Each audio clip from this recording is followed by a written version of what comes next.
Hai, kalian apa kabar? Semoga kalian dalam keadaan baik dan sehat tentunya. Udah lama banget nih aku gak bikin video di YouTube, apalagi sharing ke kalian. Jujur aja, pekerjaanku saat ini begitu padat dan manajemen waktuku belum begitu baik. Jujurlah, amburadul lah intinya. Tapi aku berusaha sih buat jadiin lebih baik lagi buat time manajemennya. Masih banyak banget pengalaman aku yang belum aku sharing ke kalian, yang pastinya soal rekrutmen. Karena awal tahun kemarin, bukan awal tahun kemarin, awal tahun sekarang 2022 di Maret April, aku kan masih kontrak sama Prudential Life Assurance ya. Dan kontrak kan pasti ada batasnya. Nah, di saat itu juga aku lamar ke perusahaan lain. Dan emang rencananya gak mau nantinya kalau habis kontrak itu kan nganggur lagi kan gak enak. Jadi pengen ada pegangan lah intinya biar nanti habis kontrak langsung kerja ke tempat baru. Untuk kerjaannya aku banyak lamar di manajemen trainee. Dan untuk yang senior itu jadinya ke perbankan larinya kan. Nah, yang bakal aku jelasin ini yaitu Bank Danamon. Aku dapat inviting dari Bank Danamon itu di bulan April 2022. Kenapa aku sering lamarnya jadi manajemen trainee? Karena menurutku jadi manajemen trainee itu punya jenjang karir yang lebih jelas nantinya. Meski jadi seorang manajemen trainee itu pasti akan begitu banyak tantangan, lebih bekerja keras juga, lebih banyak belajar intinya. Dan memang program NT ini bukan program yang sebentar gitu. Jadi benar-benar dibibit, dipupuk agar kalian itu tumbuh dan berkembang yang nantinya menjadi seseorang yang handal bagi perusahaan. Terus harapannya kita sebagai manajemen trainee itu bisa jadi seorang leader di masa depan. Nah, Kak Eka, manajemen trainee di Bank Danamon itu kayak gimana sih? Sebenarnya manajemen trainee itu hampir semua sama sih di setiap perusahaan. Yang emang awalnya kalian harus ikut training kayak kuliah gitu kan. Itu pun ada yang sebulan, ada yang 2 bulan, ada yang 3 bulan. Itu tergantung perusahaannya. Nah, kalau di Bank Danamon ini, manajemen trainee-nya disebut Danamon Banker Trainee. Kemarin saya ngelamar di Jobstreet dengan kualifikasi sebagai berikut. Yang pertama, kalian itu harus S1 ya. S1-nya dari semua jurusan, karena aku juga dari peternakan, los-los aja kok screening CV-nya. Nah, untuk EPK-nya sendiri itu di kualifikasinya sih 3,25. Tapi kemarin saya IPK kan 3,2, tapi itu masuk-masuk aja sih. Gak ada salahnya untuk mencoba. Kemudian, kalian harus warga negara Indonesia, digital mindset, dan harus bisa berbahasa Inggris sih sebenarnya. Dan di kualifikasinya ada buat lampirin sertifikat TOEFL dengan minimum 500 nilainya. Tapi kemarin juga saya gak, gak lampirin sertifikat TOEFL dan emang gak punya TOEFL kan. Tapi untuk screening CV sih oke-oke aja, jadi gak ada salahnya buat kalian coba. Mungkin untuk video kali ini akan sedikit panjang juga, karena penjelasan proses rekrutmen di Danamon ini lumayan banyak stepnya, jadi kalian yang betah aja ya. Oke, kita pindah ke proses rekrutmennya ya. Bisa gak kita ngitung dulu untuk proses rekrutmen di Bank Danamon ini sebagai Danamon Banker Trainee? Ada 1, 2, 3, 4, 5, 6, 7, 8, 9, 10, 11. Ada 11 step yang harus kalian lalui. Oke, aku jelasin satu-satu ya. Yang pertama ini, searching CV.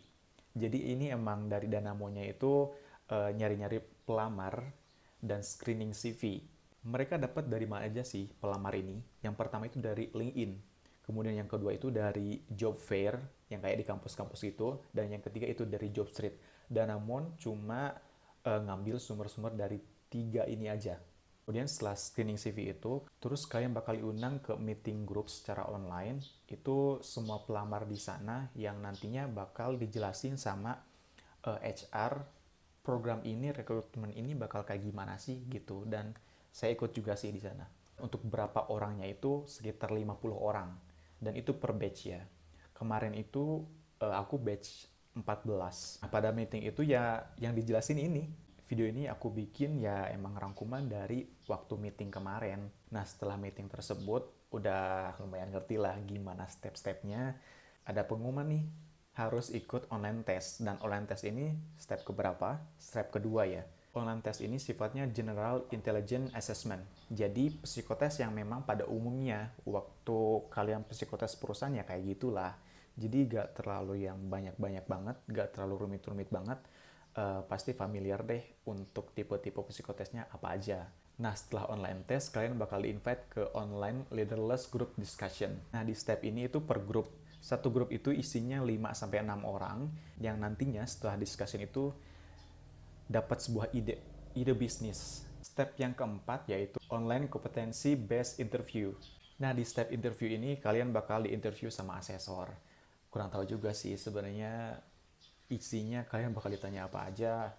Tapi dilihat dari kompetensi ya pastinya ditanya basic-basic pengalaman kalian sebelumnya tuh kayak gimana. Mungkin bagi fresh graduate, jurusan kalian misalkan apa, kegiatan kalian apa di kampus, terus relate gak sih kalau di perbankan gitu.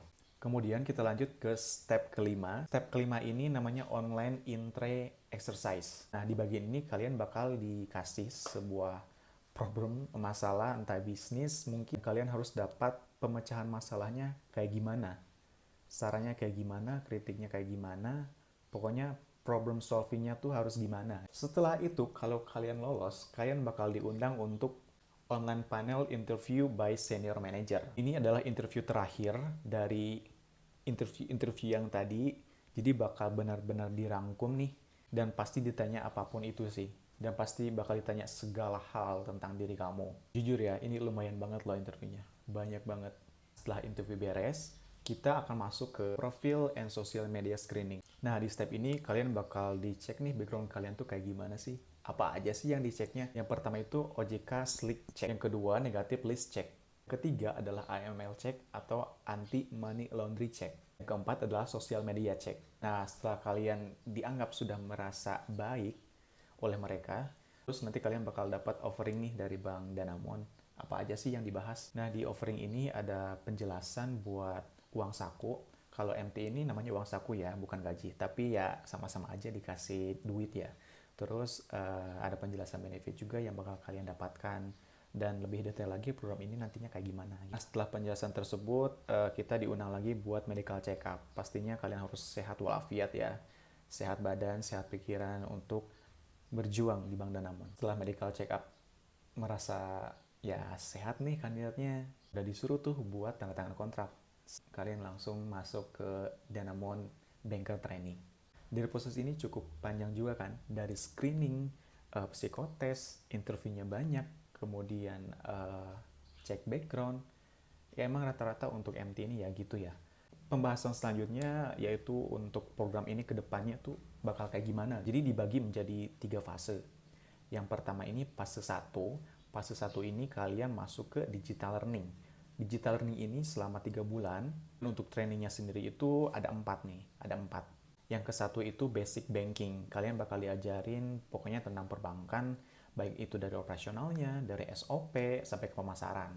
Yang kedua itu soft skill. Lalu leadership camp. Nah, kita bakal dikarantina di tempatnya Danamon. Biasanya sih kalau bank-bank di Jakarta itu tempatnya di Bogor. Dan setelah leadership camp itu masuk ke OJT. Bakal ditempatin di cabang-cabang yang memang membutuhkan. Nah, setelah 3 bulan itu ada evaluasi nih. Performance kalian gimana? Bagus nggak? Pasti ada orang yang nggak lolos. Nggak lolosnya emang dari Danamonnya kurang cocok sama orangnya itu yang emang udah kabur duluan, udah gak kuat sama program ini. Jadi Danamon juga emang butuh orang-orang yang kuat sih, orang-orang pekerja keras yang pengen berkembang di Danamon. Nah, setelah evaluasi ini kalian bakal masuk nih ke fase kedua. Fase kedua ini selama 9 bulan, yaitu di project assessment. Apa aja sih yang bakal kita lakukan di sebuah project? Caranya sih untuk project ini kita harus punya ide bisnis baru untuk Danamon itu apa. Jadi kalau di kuliah mas juga skripsi ya. Setelah project ini selesai, berarti kan tadi 9 bulan sama 3 bulan kan berarti setahun ya, 12 bulan. Itu ada final evaluasi. Setelah itu masuk ke fase 3. Nah, di fase ketiga ini yaitu role placement. Role placement ini ditentukan sesuai dengan performance review kemarin yang 1 tahun itu. Aspirasi karirnya itu kira-kira anak ini cocoknya kemana nih? Ke marketing kah? Ke collection kah?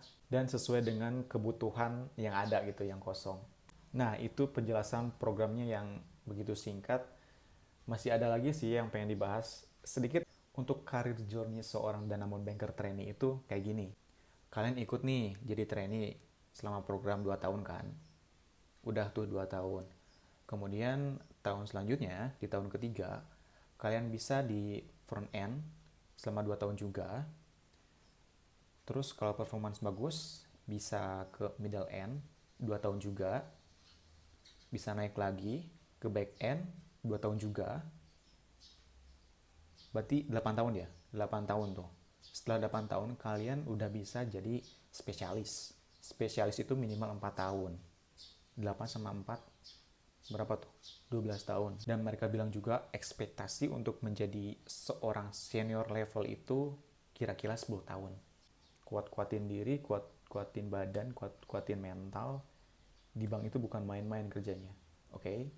Terima kasih sudah menonton video ini. Ini video yang lumayan panjang banget dan aku yang jelasin buat program ini juga capek ya. Apalagi bagi kalian yang pengen nantinya jadi seorang Dana Bank Trainee.